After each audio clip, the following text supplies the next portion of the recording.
సూర్యాపేట జిల్లా అమరవరం గ్రామంలోని ఓ ఇంట్లో గుప్త నిధులు కలకలం రేగింది.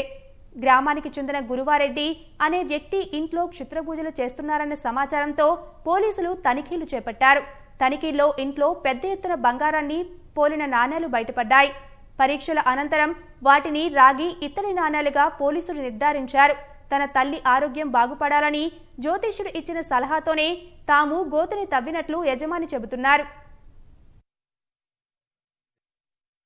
ఎవరో వచ్చి ఇట్లా న్యూస్ వచ్చేదాన్ని బతికను అది ఇదని ఎవరో బజార్ను పోయాను చెప్పిండు. ఇట్లాకి వచ్చిండు చూసి మీ కజింది ఇది అన్నాడు. చెప్తే నిజమేని అనుకున్నాను. అయితే బండ వడ్లేసినాం. ఆడ బండ పగిలితే ఆడ ఎలక ఎట్ట తోమితే ఈ బండ బలిగింది తీద్దామని మా ఆయన నా కొడుకు పోయి తీసారు.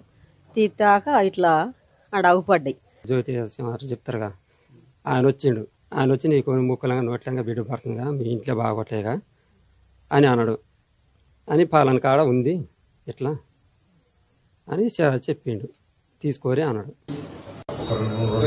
గత 2 రోజుల నుంచి అమరావరం విలేజ్ నుంచి విలేజర్స్ కొంతమంది సింగితం గురువారెడ్డి ఇంట్లో ఏదో పూజలు అవి చేస్తున్నారని అనుమానం ఉంది సార్ అని చెప్పి నాకు ఫోన్ కాల్ వస్తే ఆ ఫోన్ కాల్ ఆధారం చేసుకొని వాళ్ళు నిన్న మొత్తం ఇల్లంతా సర్చ్ చేస్తే అక్కడ దాదాపు ఈ బంగారం దీంట్లో ఉన్నటువంటి ఈ ముద్దలు ఒక 662 లభించడం జరిగింది. వాటిని గ్రామస్తులు గోల్డ్ షాప్ సంబంధించిన వాళ్ళతో వీటిని టెస్టులు చేయించగా ఇవి బంగారు ముద్దలు కాదు, ఇవి రాగి మరియు ఇత్తడి కలిపినటువంటి ముద్దలని చెప్పినారు.